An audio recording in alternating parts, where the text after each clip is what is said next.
Alright, this is Shalimar Steinberg, and today we are talking about our collaboration and location tools. First, we're going to consider the Collaborate tools. Up here under the Collaborate tab, you'll see that there are two main tools. The first one is Shared Views. And what Shared Views allows you to do is send somebody a view that you have selected of your object, and they just get that one view. So it's kind of like taking a picture of your drawing where you want to share it with them but not have them be able to edit the drawing at all or anything like that. And so you would just click on it and then it would kind of take a screen capture of that view, but it would also allow them information about the drawing too.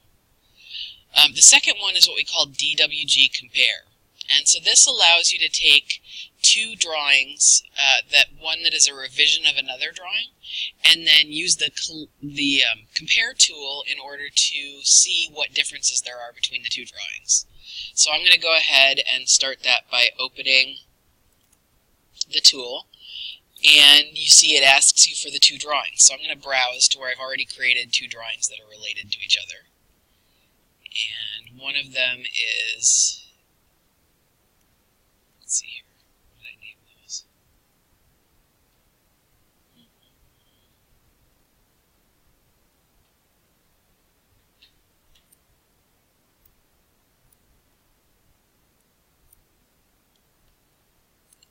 Oh, it's under here, that's why. Okay.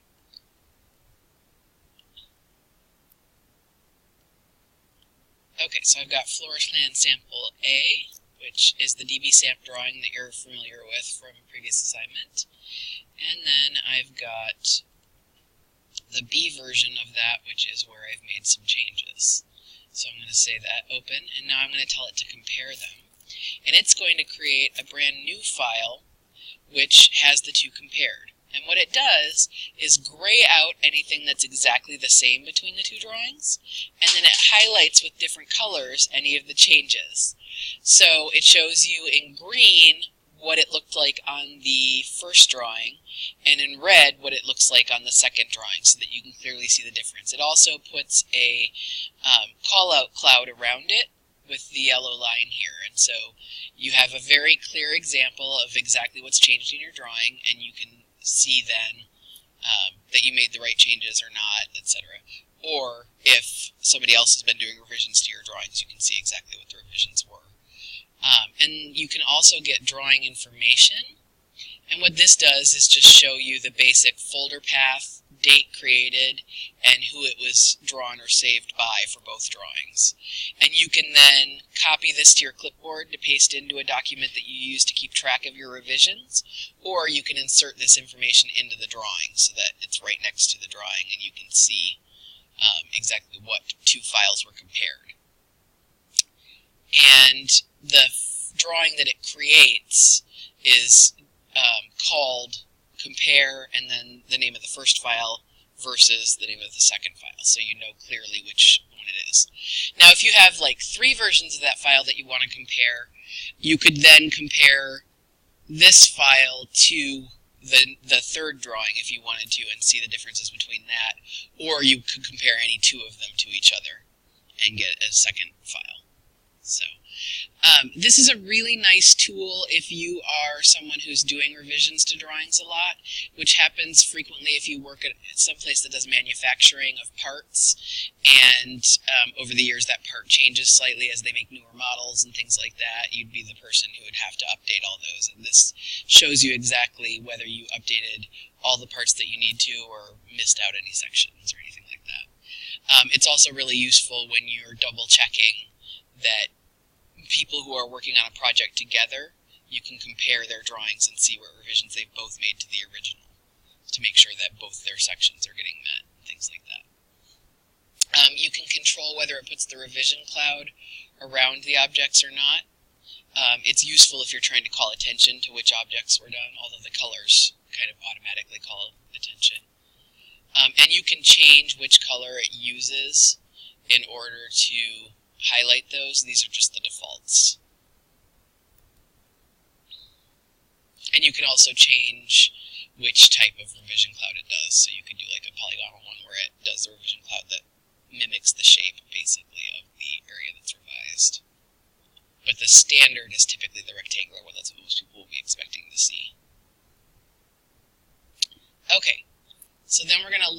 at the location things, which are set at the end of the insert area.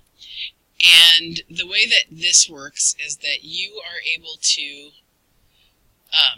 go to a map, or if you have a file of coordinates, you can go to that. And so what you can do is you can bring this map in, and you have to be logged onto the internet because you have to use your 360 account, which is a free account that you create with Autodesk. It doesn't allow you to save your files, but it allows you to access material through Autodesk.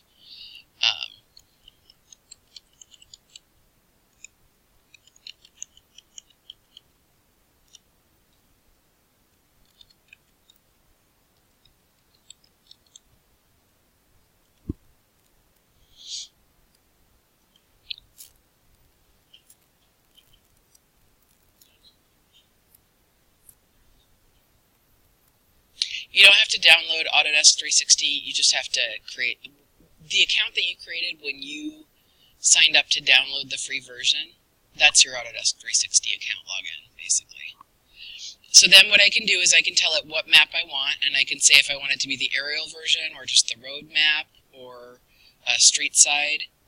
I'm going to leave it with the aerial version for right now. And then you can locate yourself on it, or give a set of coordinates that you want to locate specifically.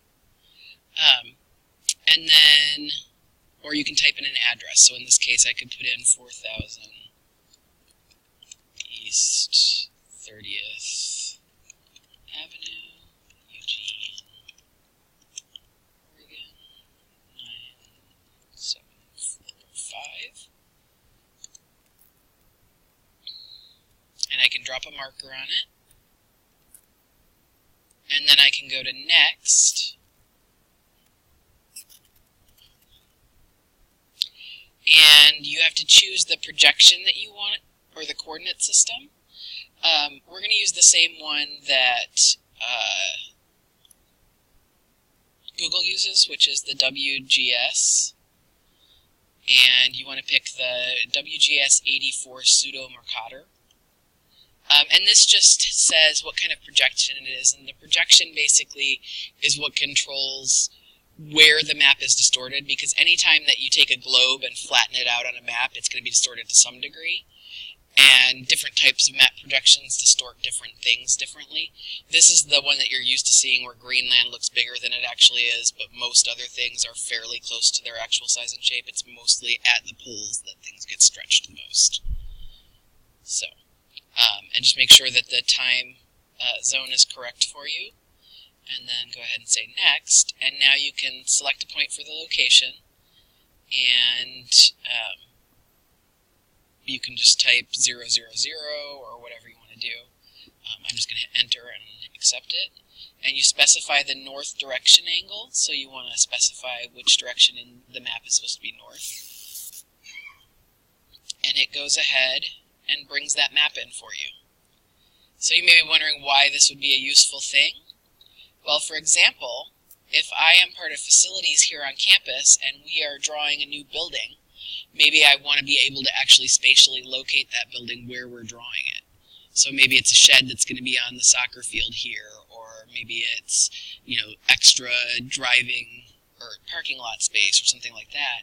Well, now I can draw that on the actual site plan. I can put the site plan in here, and I can draw the actual building in the correct size and scale, but also at the correct spot locally for spatial coordinates. And that means that then, once I've drawn that one in, and I know exactly where the coordinates of that are, I can then use that to spatially locate any of these other buildings that I want to, in order to have the GPS coordinates of them, and make sure that those are all lined up correctly. So it's a very useful tool.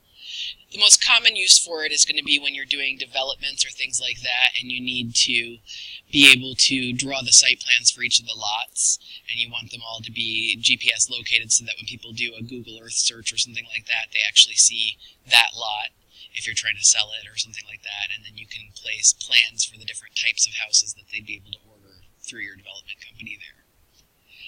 You can also use it if you are doing things like tracking watchtowers for the Forestry Service or things like that, you can make sure those are all geolocated correctly, which is how they do things like being able to use, helicopters to locate all those points through GPS locations, because somebody's gone to the trouble to digitize exactly where all those locations are. And then you can create a capture area, so you can basically create an image object from the online map for a specific area that you want to. You can mark position. You can edit the location that you put your original marker at. And you can also change the map, so like I could make it just the road map instead if I wanted to, and it would just show me the existing road pieces, etc.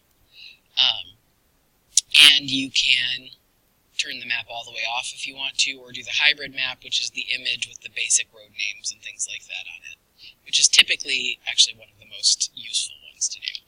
And then under capture area, you can also capture a viewport, so you could do a viewport picture of the area, basically. And you can trim the area as well with the capture area. It allows you to do a rectangular area and basically cut out the rest of the map so that the image isn't super big. Okay, so that is the majority of the information about location.